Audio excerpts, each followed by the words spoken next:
connection. Okay, now we're good.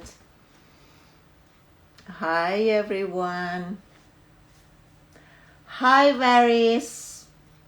Good to have you here. Thanks for joining me. Hello. Hello Haydari. Hello Mary. Hi Farzaneh. We're going to be having another amazing live with Danielle. So I just started a few minutes earlier. We can get everyone to come. Hi Sadeh, hi Elham.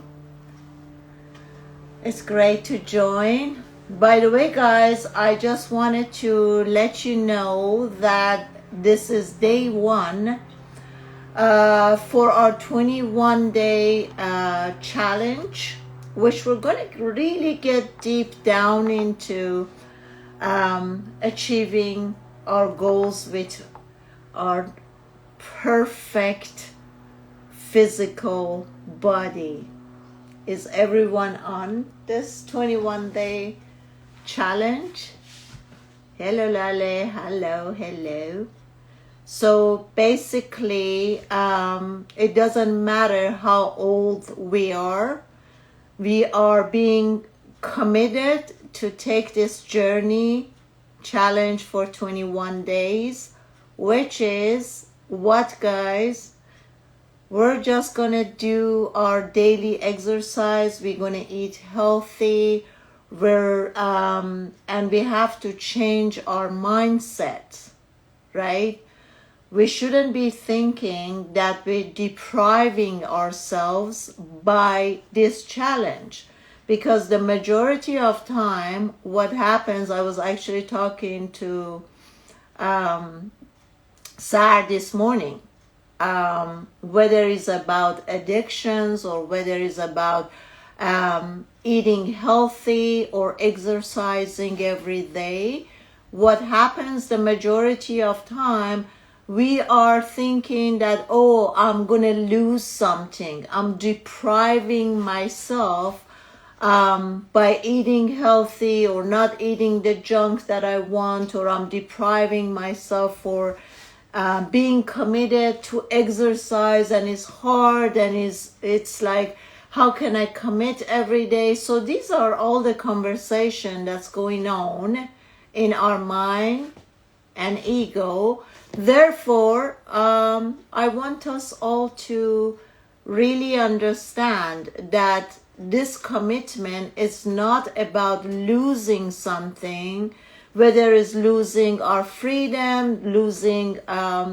time, whatever your ego mind is telling you, you have to switch that, and you have to tell your ego mind that by this 21-day challenge, we're gonna gain so much, right? What are we gonna gain, guys?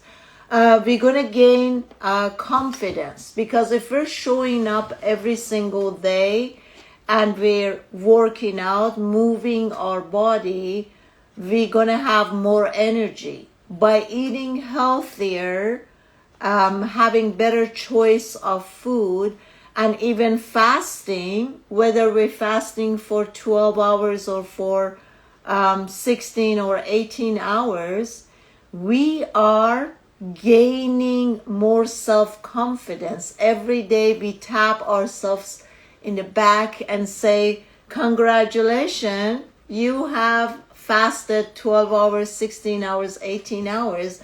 And it's by this little achievement every single day that we come to the point that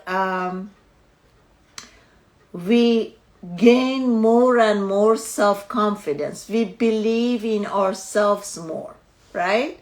So we're gaining a better body, we're gaining more energy, we start to trust ourselves more, because somehow down on the road, since we haven't managed or tamed the mind ego, this monkey mind, we constantly start something and tell ourselves that we're going to do this, but as time goes by, that motivation kind of wanes down, and we don't have the motivation or the goal that we had at the beginning. So then when this keeps on happening, we keep beating ourselves up, and my false self-beliefs start becoming as, oh no, I mean, I never finish up anything. I cannot trust myself. So we lose that trust. So basically, what I want you to pay attention to, that yes, your mind will constantly trick you into not doing what you're supposed to do, not following up your goals, right? But now, you guys who are following me up for a while, hi Zora John, hello Zora on Facebook. Yes, so by constantly not doing what we were supposed to do, we start to lose that trust. We start not believing in ourselves anymore. We start beating ourselves because I'm not the person who has that motivation. I can't self-motivate myself. Is Daniel here? Thank you, Ali. Beautiful. Okay. My guest is here, guys. Let's give it a second till Danielle join me. Hello, Danielle. Hello, Sudi. Nice to meet you. Nice meeting you too. So great to have you here. Thank you so much for inviting me for this live. Yes, it's beautiful. Tell us a little bit about yourself. Where are you from? Where do you live? Well, so my origin is from Italy and Argentina. I was born in Argentina, but all my ancestry is Italian. So I would say I'm more Italian than Argentinian. And yeah, I've been on a spiritual journey since I'm 17 years old. I started going to India and living there with monks for many, many years, studied the Vedic knowledge, the Vedic way of life. It's so comprehensive, you know. There are so many yogas that actually embrace the whole of life. And that became my passion and my career as well, even though at that time it was more for my spiritual seeking. I had this spiritual thirst of knowing more about this life. And that's how I encountered the mantras. In the beginning, I had no idea what they were. But when I heard my first mantra, I had a mystical experience for the first time. And I said, I don't know what this is, but it works. So I decided to study them. And here we are, you know, sharing them with the world and taking this responsibility to help people find a yoga that is not only for the body, but also for the mind. Beautiful. And where are you living right now? I live in Los Angeles. In Los Angeles. Very good. What area, if I may ask? Yeah, I'm in Hermosa Beach. Hermosa Beach. Okay. I'm in Beverly Hills. So I was thinking about, I just got back from Hawaii. I went to Maui for a week. I came back Monday and I loved it there. So I thought I just got to move by the beach. So maybe I join you there in Hermosa Beach. Well, I was living in Beverly Hills for 2 years up until 3 months ago. And then I had the same feeling like you. And I moved here and I'm loving it. Oh my goodness. Yes, that's beautiful. So would you like to share us your first mantra? What was it that you had that amazing awakening? It was interesting. It was an interesting time of my life. So I was trying to heal myself. After I finished school, I had some savings. So I went backpacking to Europe for 6 months and I visited more than 30 countries. You know, my whole world expanded. Imagine as a child or as a teenager being exposed to the world and to so many people and cultures. So when I went back to Argentina, at that time, I decided to become an actor and to pursue film and television. But it was not easy. And actually, I found a lot of failures and challenges and obstacles. So it was a very hard time in my life because people around me, my friends, my family, they were all moving forward with their lives, creating wealth, success, and I was stuck. I couldn't achieve my goals. So a friend of mine told me, there's this sweating lodge ceremony happening in this townhouse close by to Buenos Aires in Argentina. Would you like to join me? It's going to be a healing ceremony. You know, it's going to help you. I'm sure it's going to push you forward. And I was like, okay, you know, I'm feeling so bad. Anything that can give me some kind of joy, why not? So I decided to try it. So I went there, and the first thing that happened to me is the shaman who opened the gate of that house, when I first saw him, he became bright golden in color. Don't ask me what happened there. I have no idea. I just saw this golden being opening the door for a second, and then I blinked my eyes and he became normal again. And I was like, okay, this is interesting. Then we went to the sweating lodge. We were preparing the fire. Everything was getting ready for the ceremony. It's like a sauna. For people who don't know, sweating lodge is more like a sauna, but it's a traditional sauna with a ceremony connected to it. So he started singing an invocation mantra. And during that time, I had this mystical experience. I started seeing the doors of a temple, like in 3 dimensions, opening in front of my heart. But I could see it with my physical eyes. Mm-hmm. And I was like, oh my God, what's going on here? Like I'm tripping, you know? It was 9 in the morning on a Saturday, you know, and I was just eating fruits and drinking water. And I was like, wow, this is powerful, whatever this is. So I went into the lodge and I had this experience where I felt.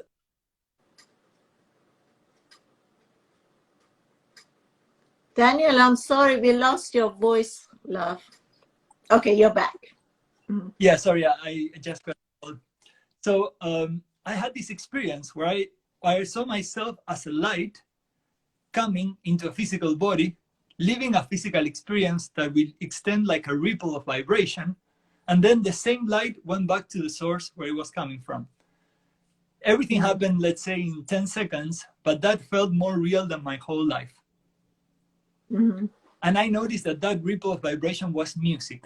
And at that time, I was not pursuing a career in music. I was pursuing acting. So I didn't know what was going on there, but something opened up with that first mantra that led me into a journey of self-discovery that I think it will continue for the rest of my life and probably in future lives as well. Beautiful. But what was that mantra? Do you remember it? Yeah, it's called Mula mantra. And Mula mantra. Mula in Sanskrit means root. Mm-hmm. So basically it's a description. The mantra is, the first syllable is Om. You know, Om is always connecting with that transcendental source of energy. Yes. And then the mantra was saying Sat Chit Ananda. And Sat is the quality of ever-presence.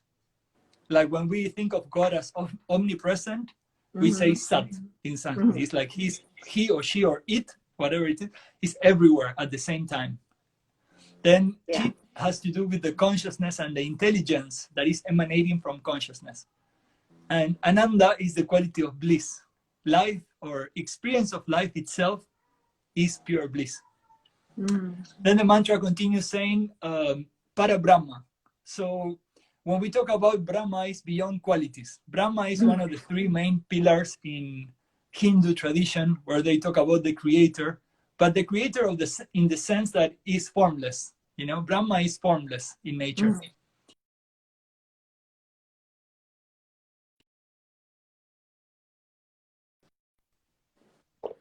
Because it embodies those qualities, the quality of light, basically. Then it says Purushottama, and is when that light becomes a master that is embodying a quality of the cosmic mind. For example, Jesus was an embodiment of unconditional love, or the Buddha was an embodiment of enlightenment. So that's a Purushottama, a great being. And the next part of the mantra is referring to the Paramatma, that is that the real awakening has to happen in your heart, in the Paramatma, where God resides inside of your heart. And then it refers to the feminine aspect of the Divine Mother and the masculine aspect of the Divine Father, saying that both of them live within and in everything around you. Beautiful. So I see some people are curious. They want you to, they want to know the mantra.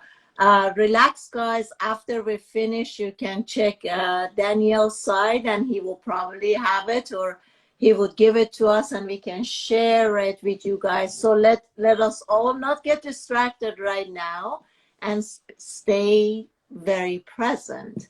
That's beautiful.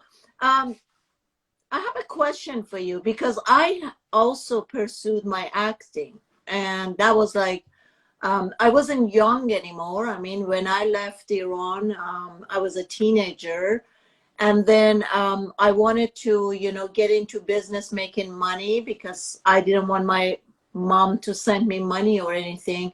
So I was working very hard, putting myself through college and university, and it took years. And then um, one day I thought to myself, I said, let me pursue acting because that was my passion since I was a little kid, right? And if I don't do that, I might regret it for the rest of my life. And I have pursued that. And now here's the thing, the common thing that both of us, we chose to go after acting. Don't you think that's one of a bigger lesson for us? Because when we pursue acting, we hear so many rejections.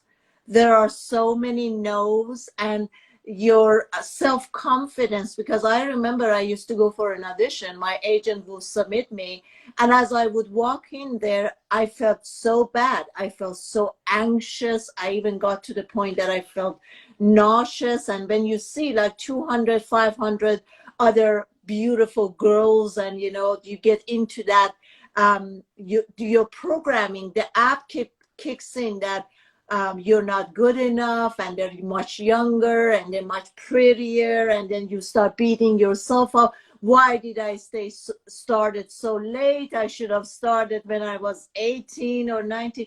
So don't you think that's the reason we are gravitating towards this is for all these lessons, or as I call them, apps they open up? Yeah, I totally agree. I think the outcome of that experience in my life was I learned how to love myself beyond comparison with others. Mhm. And I learned how to face challenges, because when you're exposed to, these situations where there's a camera on and the lights are on you and people are expecting you to perform and you have to be funny and you have to be beautiful and charming, all these things are a lot of pressure to most of us, unless you're a natural where you're used to do that, which was not my case. I was very shy, and, I was trying to challenge myself through this experience. I think through that challenge, I grew a lot, and I realized that I don't need that approval to be happy. Mhm. That as long as I love myself, everything will be fine. That was the peace that I was looking for, that I didn't know. And that experience of rejection uh, pointed in that direction so deeply that I finally got it. I said, like, why don't I just focus in my own talent? Every one of us has a natural strength. Mhm. It could be anything, right? It could be cooking, it could be talking, it could Yeah. be your beauty, it could be your talent as a musician, as a painter, or as a blogger, whatever it is. But everyone has that gift, and it's not there just by chance. There's a gift for a reason. That's why we were born in that, with that, quality. And I realized that I was neglecting my gift of music. I always had it in my pocket, saying like, yeah, I know, the guitar is always going to be there. But when I started pursuing my gift, that's Mhm. when the whole world opened up, and all the things that I was looking for in acting came to me through the music. Mhm. Amazing. Yeah. Yeah. I talked about this. I shared my acting experience with my followers a couple of weeks ago. And something that I was noticing was when I was going for an audition for acting, my body was in so much resistance. I would become very anxious and nervous. Yet 20 years ago, I got into Iranian television. And from day one, that was so natural. I was just me. I was really comfortable in front of the words, and everything was just flowing. Everything was like, but when I went for acting, it didn't matter what language it was. Even if it was like Farsi language, I would stumble, I would get nervous, I would make mistakes. So what do you think? Do you think that's because somehow when something is our life path, the soul is going so easily and is just flowing, is like effortless. And on the contrary, when something that is not our soul mission, we feel all this resistance and all this nervousness and anxiousness comes up. Totally. I feel that if the seed is coming from suffering, the result will be further suffering. If the seed is coming from love, the result will be further love. When I was pursuing my career as an actor, I wanted to be appreciated for superficial things like beauty or fame that actually were not fulfilling my soul and my purpose. And even if I were to get those things, I wouldn't be happy today because there's no purpose. You know, there's no higher purpose to that. So actually right now, looking back, I'm so glad that that didn't happen, that life said, hold on, wait a minute, there's something else for you. And that might do it. You know, maybe it doesn't look like that, but if you embrace who you are and your natural self, like nature, however we are made, then there's something about that.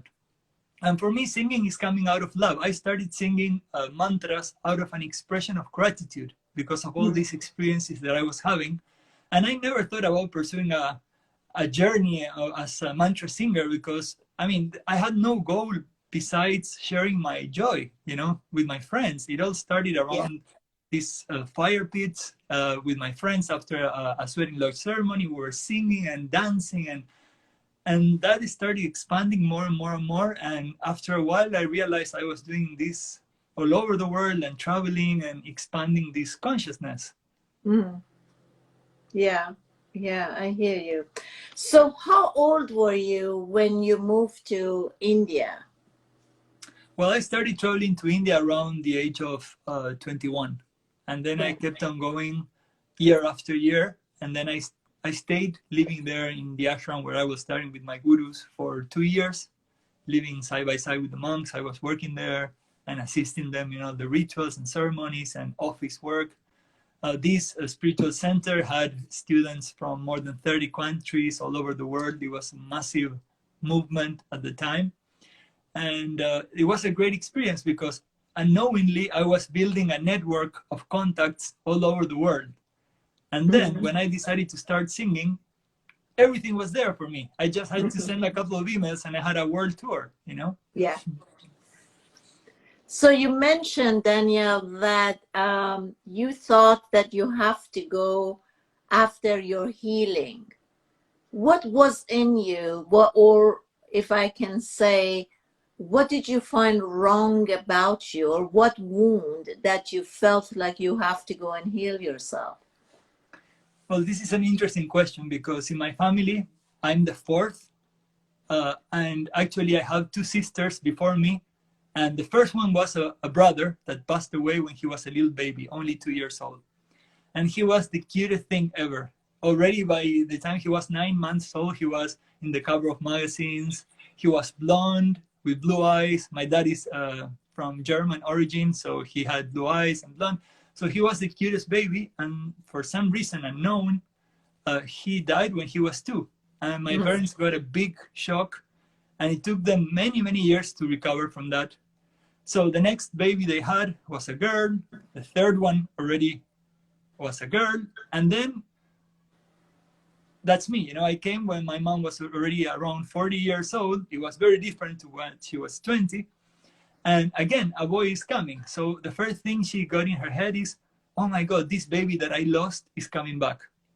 So she was expecting me to be exactly like him or better. But now she was 40 years old. Of course, her body was completely different. And I was not blonde with blue eyes. I had brown eyes and brown hair. I was much bigger than this baby. I had long hair even when I was born. So my mom, when she saw me, immediately felt like, oh my God, he's so ugly. That was the first thing she said.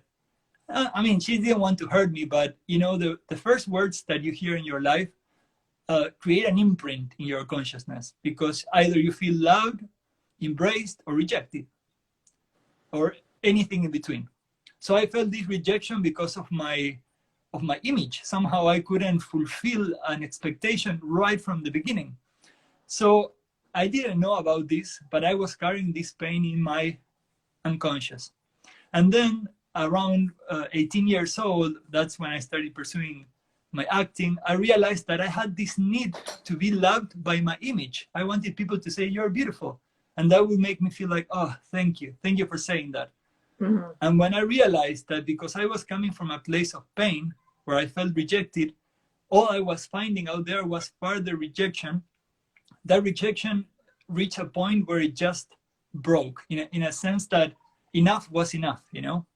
I needn't put myself into that suffering anymore. I realized, wait a minute, I don't need anyone to like me because of my looks. I just need to love myself as I am. And then I'm free. I'm free from this curse or suffering or problem.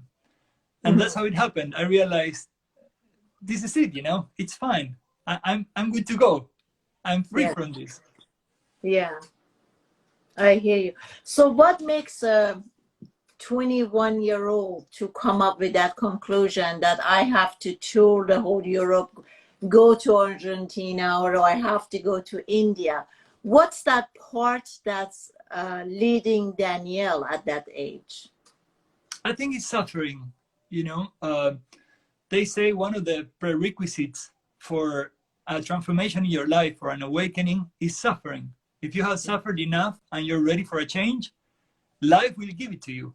You Yeah. know, opportunities will be there. You will be ready to see those chances and take them. Mhm. But if you think that your life is fine, there's nothing you need to change, everything is going smooth, why do you need to change your life dramatically? Why do you need to go to a foreign country and go through all this situation that is stressful and out of your comfort zone in a way? So I think I was ready for a change. I wanted to be happy, and I knew it. Mhm.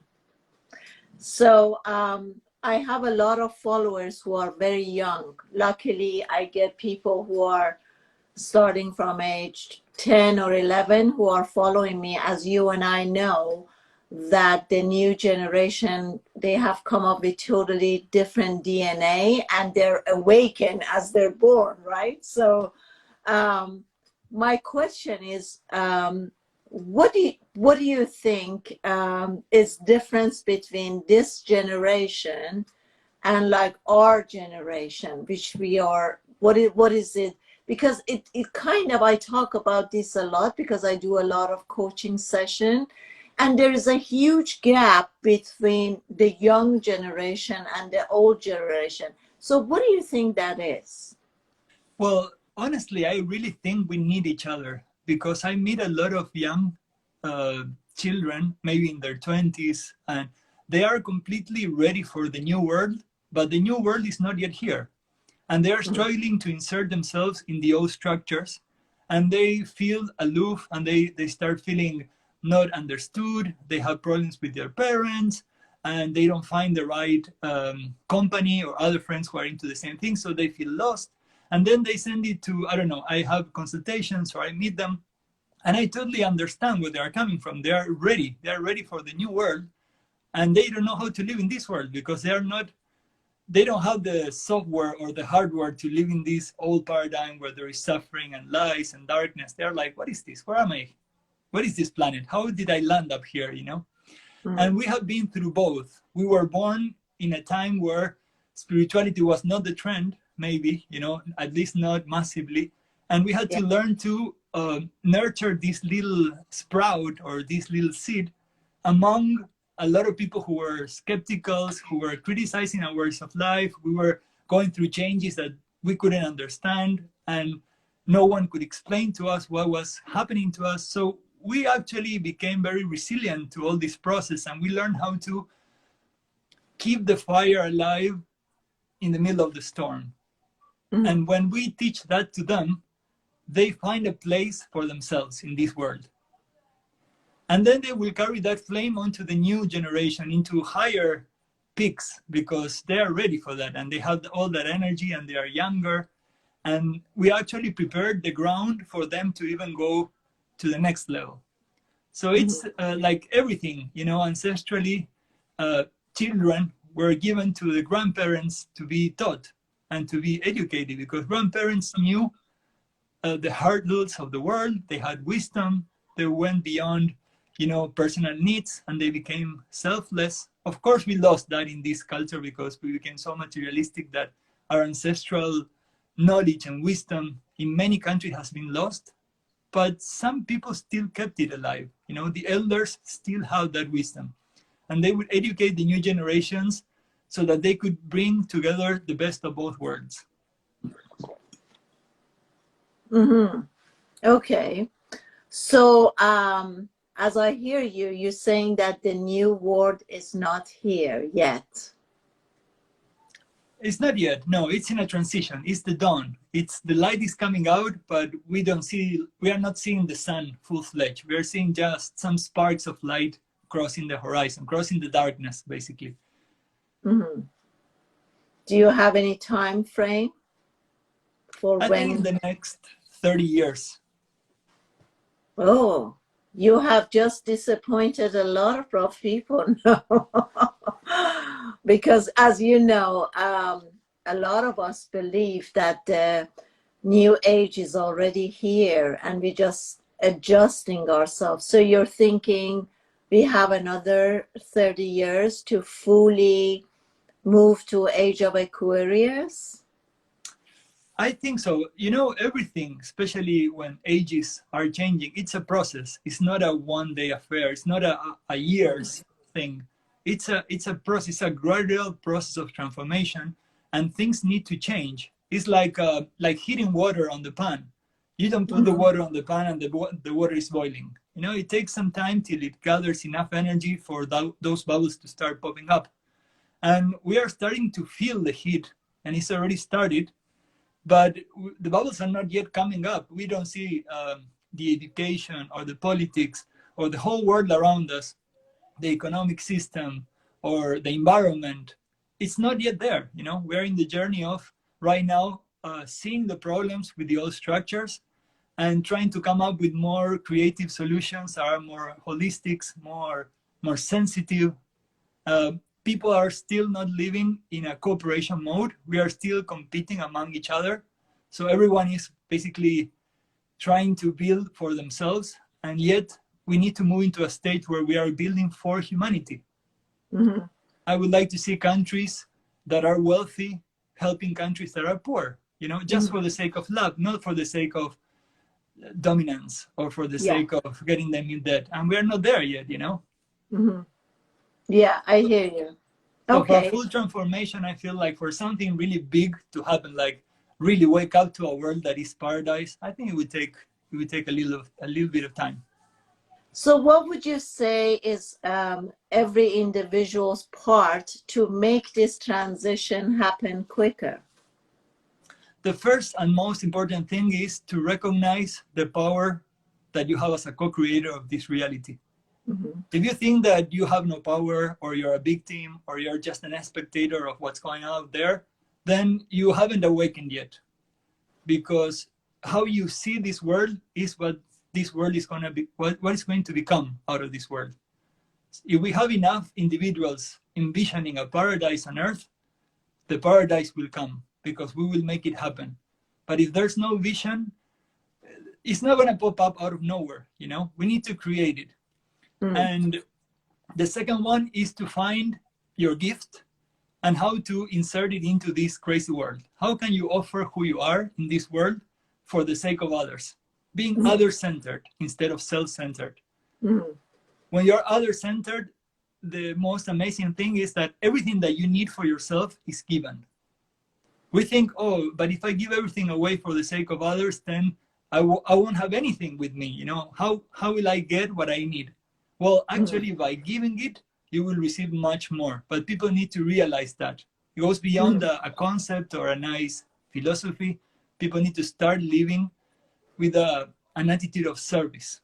Yes, And absolutely. then, yeah, and then the third one, I feel that we need to be strong enough to face the challenges. Because even though you have a vision, even though you know your gift, you need to endure. You need to thrive through the difficult times, through the difficult challenges that life is posing. It's not going to be easy. Don't Mm. expect this journey to be, like a golden skates and you'll be like just laughing all about. it's gonna be a challenge, and it's fine. We love challenges, and that makes you into a stronger warrior in a way.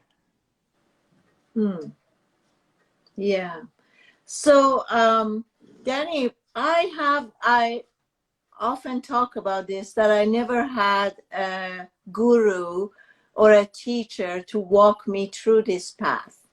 So basically, I just went through all this transition. I don't know if you call it just by luck or how, but these things happened to me. But I wasn't a seeker. I never looked for it. I didn't ask for it. I wasn't even, so it just happened for me. And whatever information that I get is still a download, because I never really followed up any gurus or read books about it or anything like that. Now, I want to share what I'm teaching right now to see if this resonates with you, what you think about it. I want your frame of mind. I basically say when we're born here, there's not one of us, but there are many pieces or many aspects of us.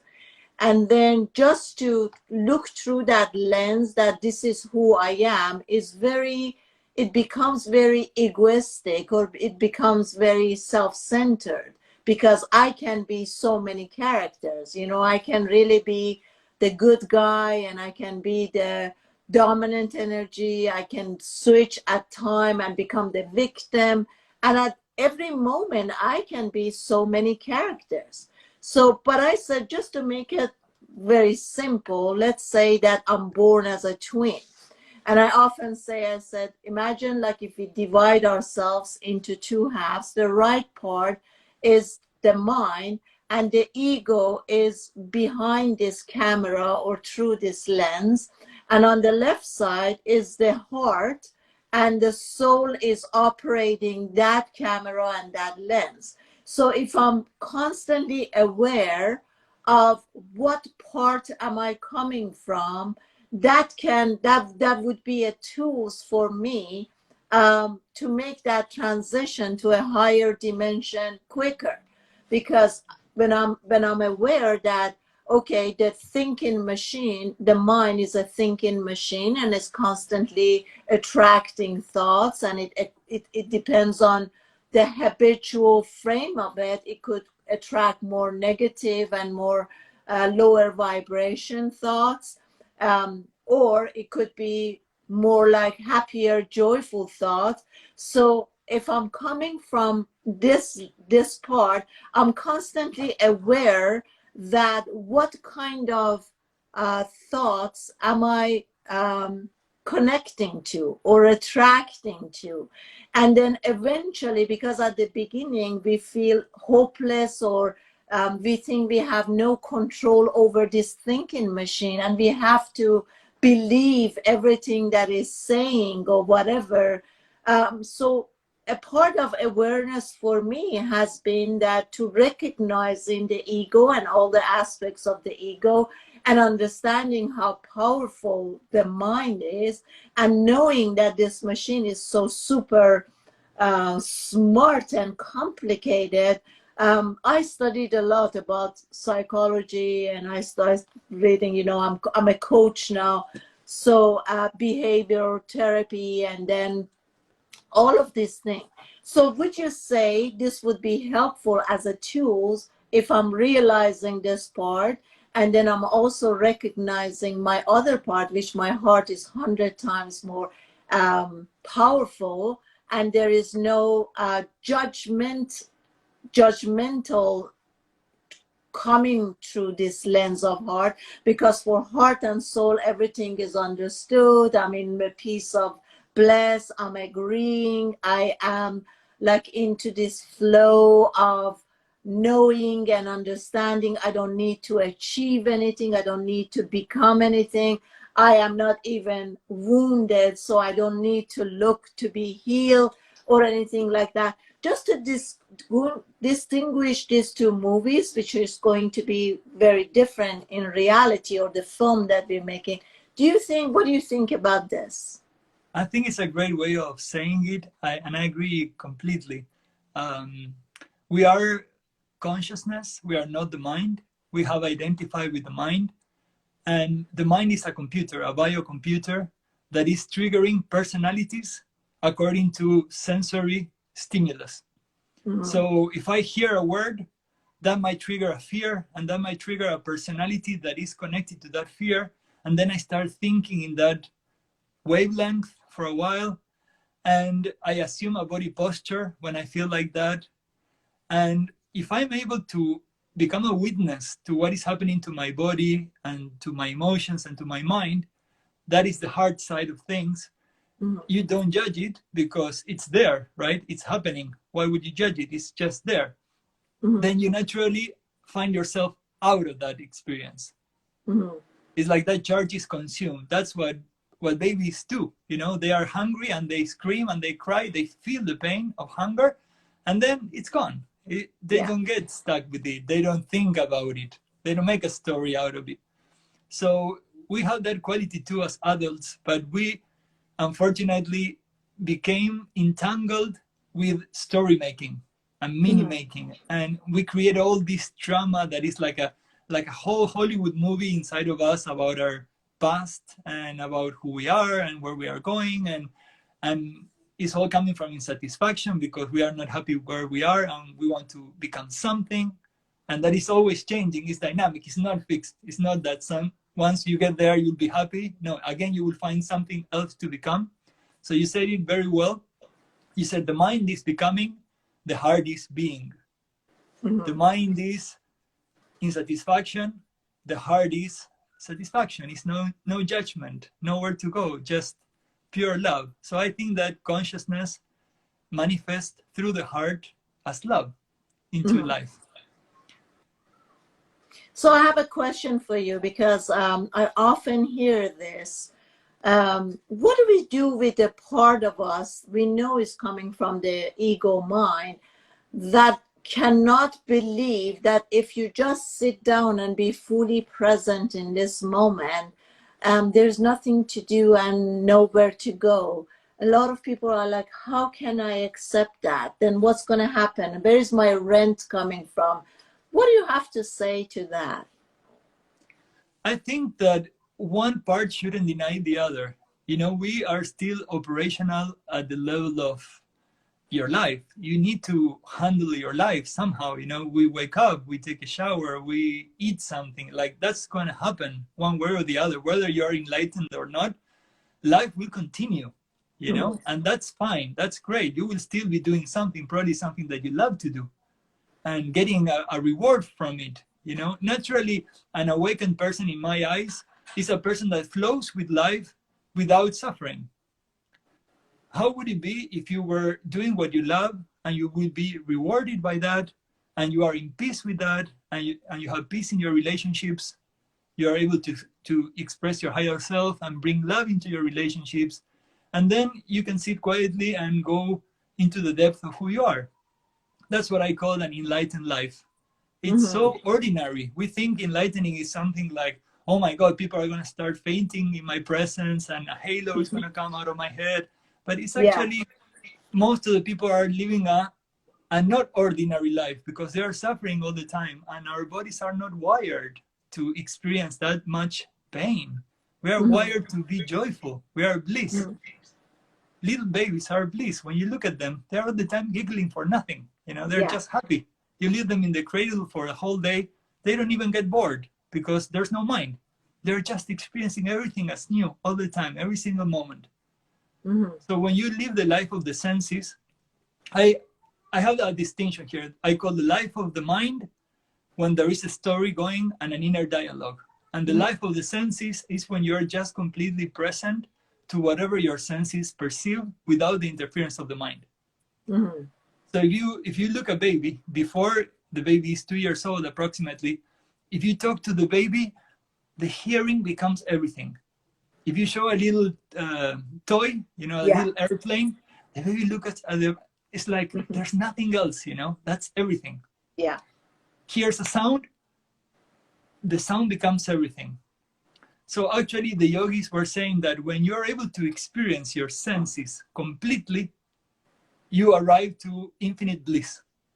It doesn't matter. It could be even an ant beating on you. And that pain, if you experience it completely with no resistance, with no story attached, it becomes bliss. Every experience is bliss if only you allow yourself to experience it completely. And babies do it all the time. But then somehow we get entangled with a story.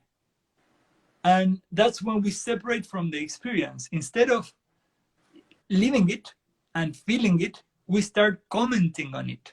We're saying, this is a bad experience, this is a good experience. And that's where the whole problem starts. And once we get out of that, because actually getting to the other side of the problem is to arrive to the other shore, is basically when your senses become so sensitive that every moment is an end in itself. It's not a means to an end, it's an end in itself.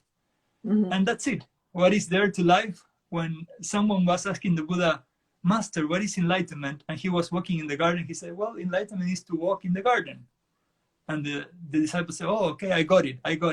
And then again, another disciple came and he was eating an orange. And he said, Master, what is enlightenment? And he said, it's to eat an orange. So whatever is there is life. Yeah. So oftentimes when I do a session with someone, they always want me to take them back to their childhood, to the root cause of their problem, and erase that.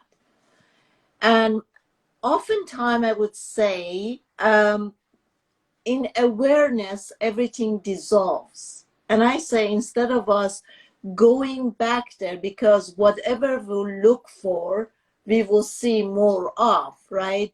So if I feel wounded, which is coming from the right side of ego mind, if we keep revisiting the past and opening up those wounds, that's how we will see more of. But if you stay with me through this session and we understand why we're here and what the different part of us, different aspect of us, and in that awareness, everything dissolves. So we don't have to keep going back to fix something. What do you think? Do you think this is a right approach or not? We should go back to the childhood and revisit the traumas and try to heal them. No, I don't think we need to go back unless the past is coming up. Sometimes as we try to move forward, we feel like we are anchored to a past experience that is not allowing us to move forward. That's when you need to look back and say, okay, but not to fish for that suffering, but that suffering comes up as you are moving forward. And in consciousness, you cannot dissolve something. You can rewrite something. It's like an old cassette. You cannot really erase the cassette. You can only rewrite the cassette, because that's how that medium works. Even in computers, actually, when you are deleting a file, you're not deleting anything. You're just deleting the reference to the file so that the computer can write another reference on top. So actually, every computer is just like us. We are, what is outside there is a reflection of what is inside in consciousness. So we need to change our stand. If we were a victim, then we need to feel empowered. And sometimes to feel empowered, when you usually feel a victim, you need to break through whatever is holding you back. And that's when the past comes back into the present, and you need to kind of complete something that was left incomplete. So that's when you rewrite your story. You rewrite who you are and how you feel about life. And you empower a part of yourself that is actually creating something auspicious instead of further suffering. But don't you think people are constantly living the past today? Like, it's not something that every once in a while, for the majority of people, the traumas in the past is not something that shows up once in a while. It's something that the ego mind is creating, and they're living it day after day. So stay with me, Danny, see if this makes sense or not. When I talk to people, because I had near-death experience 30 some years ago, And a lot of information that I have is after I left my body and I went to a higher realm. So what I noticed is when I was sitting with my guides, and I was able to see many different lives that was happening, and from what I understood is it's not exactly as what we call past lives, because nothing is really ending, everything is continuously happening, all those different lives. So that's what they were showing me, because they opened up this page, it was like a laptop, and I was seeing 12 different lives, and I was like, what is this about? They're like, these are the different lives that you're living, but they're not ending, they're constantly happening. So you can tap into 1920, or you can tap into 2040, it's they're all here.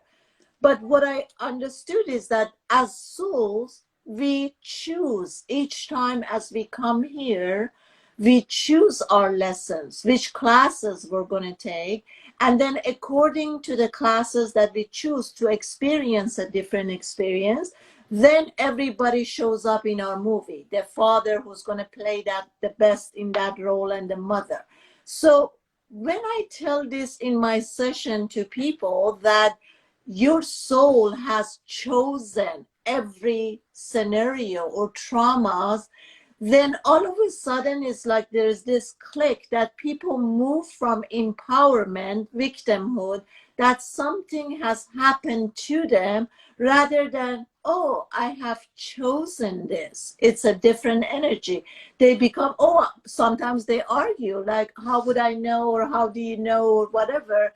But when I get deeper into this, then they realize that they have chosen this. Then everything clicks. Oh, so that's why I don't have anger anymore towards my mother, because my mom has to open up this class that unworthiness, or my dad has to do this and be in this way to open up abandonment issue. So when they come up to that stage, then they come into a higher knowing that why everything has happened. Then it's easier for them not to go back and to have all this anger, or to have all this regret or resentment towards those. That's what I mean. I totally agree with what you're saying. Everything that you're saying is totally precise. In the Vedic system of understanding life, when they talk about previous lives, they don't mean that you were born in another time, in a different body, in a different context. Actually, they are called vasanas. Vasanas are tendencies that are being inherited in this eternal context in which we exist, because the mind is the only machine that creates a timeline. Okay. We are living in an eternal medium, we're in an eternal uterus, and everything is happening, like you're saying, at the same time. And we are using different tendencies from different, let's say, clusters of consciousness that we can call lives, or realms, or persons, and we are like, we may have a little bit of many different things in ourselves to become who we are. Like, for example, in my family, I'm the only one who is a musician and who is pursuing spirituality. My dad is an engineer, my mom is a housewife, and like, there's no way this is coming from my heritage, because they don't have it there. So somehow I'm collecting these things that make myself to have this experience that I have chosen, like you're saying. So actually in Vedic is saying there is no past love, everything is happening right now. Yeah, the past lives is understood in this context, exactly. Like what you're saying. It's not past as such. It's not past in the linear sense, because depending on what, there's different understanding of the Vedas, but there's one understanding that there is no creation. Like, for example, Ramana Maharshi was saying, if you are enlightened, there is no creation. If there is creation, that means that you are not enlightened, because both cannot exist at the same time. And for me, that is kind of radical in a way, because you would think like enlightenment includes creation in a way, some way or the other. But actually, where there is no division, there is no separation, there is no distinction, there's just this quantum field of pure potential, love, light, you name it, whatever it is for you. We cannot define it because it's everything. It's the highest, it's the lowest, is the eye, is whatever is being seen. So when you're at that level where there's nothing outside of it who can perceive it and understand it because you're everywhere, then there can never be any sort of separation. There can never be creation. And that is contradictory in the sense of the mind, because how can the little brain understand the whole of creation? How can the cell understand the whole body and know that the body is made of so many organs, are interacting with each other, and they are evolving over time, and they're interacting with other bodies that also have all these organs? How can the little cell understand the complexity of everything that is happening? Impossible, Yeah. So at some point we need to give up the mind and say, okay, fine, I'm not going to get it in the sense of logic thinking. Life is just an experience, a mystical experience. Okay, so that also makes sense for me when I heard that everything has already been created. There is nothing that you're going to create because the whole creation has happened. And if you just tap into that, you can feel and experience that. That makes sense. So tell me this, what do you think about parallel universes? Is that the same thing as we're talking about different lives? What do you think about that? Well, imagine that you're entering a building that has 100 stories, and you look out of the window. You go into the elevator, go to the floor number 5, and you look out of the window and you see there's a tree in front of you, there's another building, some people walking down there. Okay, you get into the elevator, you go to the floor number 20, open the door, look out, and now you're seeing the roof of the building in front of you. There are a couple of trees behind that building. People seem to be like little ants. And then you took the elevator all the way to the terrace. You're in the floor 100, and you see the ocean, and you see the mountains, and you see, you're in the same place, but you're seeing a totally different reality. Yeah. So depending on where you're hooking with reality, in which state of consciousness you are, you will see a completely different thing. Right. Very well said. Because sometimes, for instance, I remember one time I went into this trance, and I saw myself in Montreal, and I could see vividly, so clearly, and I wasn't high or anything because I don't use anything. But it's very funny when I just go into this automatic, trance state. So I could see the brick. I could even feel the dampness and the smell, that it was a really old building in Montreal. And on 9th floor, I was in this little room with my lover. We were in the kitchen making steaks, and we had 2 glasses of wine. And I look at this tiny apartment. There was this huge painting that was red, and I understood that I was the painter. That's what I was doing. And all of a sudden, boom, from there, I moved into somewhere like Hawaii, and I was walking with these long pants, and I was a healer, and I was doing massages and different scene. And I was like, what the heck is that? And then I heard that this is like different universes, parallel universes, that you are living different lives. Yes, that's very much possible. I think, ultimately my experience has been that whatever you believe is true and false at the same time. Like, there's no absolute truth. There's nothing that is like this, because it might be like this at some level, but then you move to a next level, and the same thing that you find truthful is not true anymore. So it's relative. It's relative to your state of consciousness. In some state of consciousness, something makes sense. In a different state of consciousness, the same thing doesn't make sense. So I remember I went through a process because so I had an experience where I saw myself as a light being. Like, I had an experience of death where I felt like I was dying, and I was basically letting go of everything that I had in my life. And it was very painful because of the attachment that I had to my life itself and to my dreams and to the people that I had in my life and everything. But I had to let it go because the time was up. So I was going through this experience of seeing the beauty of who I was in my total purity, like my light being self, I would call it. I was like totally beautiful physically. It was made of light, and my life was so graceful. Everything that I went through was made with so much love, and I was so pure and so innocent, and everything was, it's like I could see myself through the eyes of God, to put it in simple words, beyond any judgment that we pass on ourselves. That's usually where we are all the time, stuck with all these crazy ideas of who we are, which are not true. And we don't seem to be able to get out of that and see ourselves as our true, natural, pure self. But at that time, life gave me the gift of seeing my true nature, at least for a second. And I think when you die, everyone gets to see that light side of themselves. They find the light that they are. And I loved myself so much at that time because I realized that my life was such a blessing, such a beautiful, beautiful story. There was nothing wrong with it, nowhere to go. It was already complete. It was already perfect and beautiful. And then, obviously, I didn't die.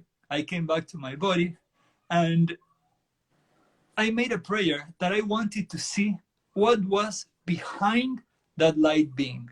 Because I said, okay, that's not it, you know? I know that I'm a light being, but what is behind that? I want to see what is behind, what is the next step.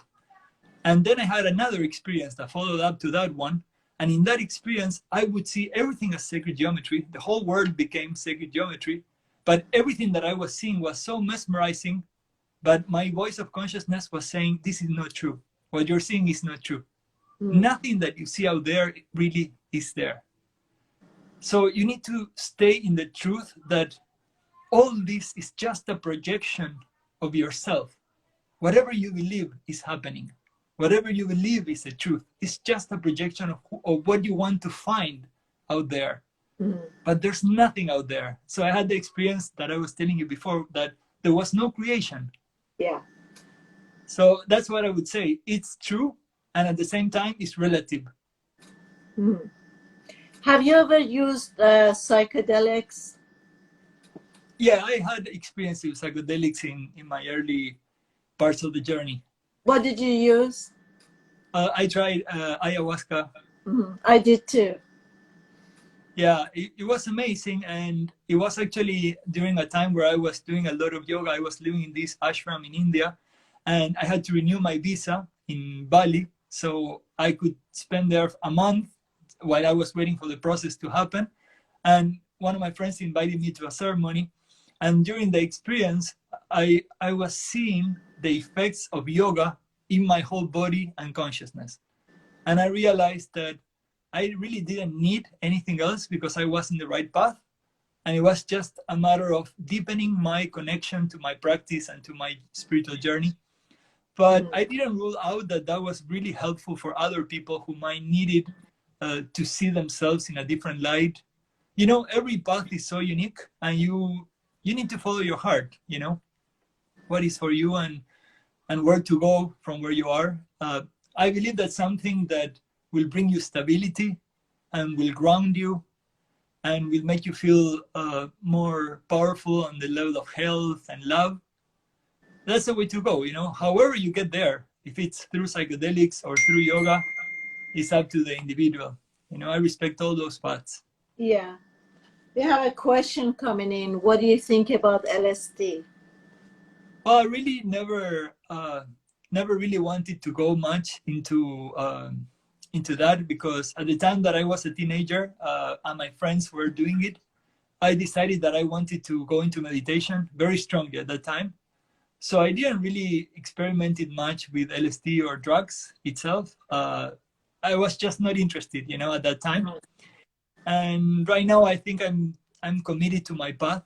So I don't feel the urge of experimenting that much either, you know. So I don't know. I don't have much experience with LSD. Yeah, me neither. I just tried a few times ayahuasca. I haven't even tried mushroom or anything else. But I think I was talking about it a couple of weeks ago in one of my lives.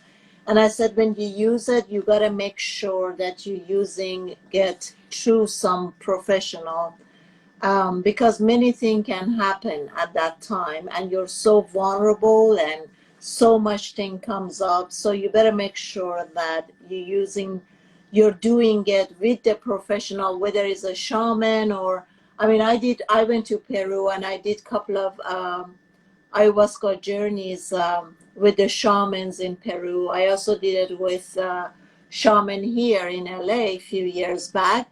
But I see how sensitive people become. So it's extremely important you're doing it with someone that you totally trust.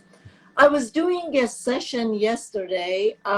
Someone asked me, she said she has been to this psychic and she felt that the psychic has told her that she was black magic by a friend. And I totally worked with her to pull her out of that. I said, no, you haven't been black. Hasn't she done something to me? I said, no, she has not. So she was so firmly believed that a girlfriend has done a black magic on her that I said to her, I said, look, you're so firm on that thought, although you keep telling, I don't want to believe it, but you're really stuck there. So let's get out of there. Nobody has done anything to you. And let's tap into your own power that you are the creator, everything that you do. And I said, how do you know that? And she says, oh, because I broke up with my boyfriend. All of a sudden last year, I said, give me a few more scenario. Well, I don't have much, but that's what I believe. I said, well, haven't you noticed that we have all going through a different era and we're supposed to um, raise our consciousness and not to be so stuck in black magic. I said, well, let me tell you this: the COVID happened, so the whole world the whole humanity has to walk around and say, we think we got black magic because the COVID came and it just changed everything. And she started laughing. I said, to me, that's just as stupid as claiming that, somebody's doing. What's your thought on black magic and this stuff? Cursing and these things. Well, it is there, you know. The same way you can use consciousness to raise your vibration, there are other ways to use consciousness to lower people's vibration, and that has been there forever. And the thing is, the karmic consequences that has are really bad for the people who pursue that way of achieving things in life. So even if you are a victim of something like that, it doesn't really matter. It's part of your life journey. Like we were saying before, nothing happened accidentally. Whatever is there for you, it's a way of developing yourself into a higher strength. You know, whenever you're exposed to fear too much, you become immune to fear. Yeah. So if that comes to you as a part of your life journey, well, it will go away at the right time. And just keep on anchoring yourself in love and light. Keep on doing your best. Whoever is meant to be in your life, whoever is going to be your soulmate or your life partner, nothing is going to take it away. You know, that's for you, and that's your natural right. And one way or the other, things will work out. So I'm not afraid of those things, even though they exist, because if you're anchored in the light, everything will work out. So do you have any tools or suggestions for those who believe that they have been either someone has stolen their energy, an energy vampire, or they have been cursed? Do you have any suggestion for them? Well, first of all, prayer. Prayer is the number one tool for transforming your life, because that's how miracles can come to you. And once you pray, if you feel that something like that has happened to you, fine, trust your feeling and pray and ask for a clearance, a protection, to be, you know, healed and whole. And some way or the other, that help will come to you if it's meant to be and if it's real. You know, prayer is always responded. So just connect with the divine, with the higher self, or however you want to call it, with the source or with God. And You know, it's like whenever we hurt our bodies, even if we hurt our little finger, the whole body responds, right? It's sending, Yeah. something to close it, and clearing all the bacteria. So we are a little speck in this universe, but whenever we are hurting, the universe feels it and sends whatever we need to heal. Mm-hmm. So that help will come. If you feel you need help, ask for it, and the help will come. Mm-hmm. And what sorts of tools do you use for protection? First of all, visualization. When I pray, I basically mean visualize the outcome that you want for your life, because that's the way you communicate with the cosmic mind.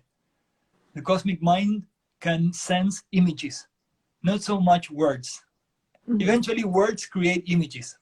As we tell a story, basically, we are creating a scene in our minds. So if you can visualize that scene and feel the way you want to feel in that situation, then that's going to send a more clear signal in your prayer. So I would visualize myself happy in that relationship. If it's about a relationship, or if it's about your work, or if it's about your health, just visualize yourself healthy, strong, happy, and try to hold on to that feeling. And do whatever you can, whatever is possible for you to make it happen, right? If you want to be healthy, I don't know, sign up go to the gym and eat healthier and sleep earlier, wake up early in the morning, follow the sun cycle, go to the beach, do things that will make you feel in the way you want to feel. Mm-hmm.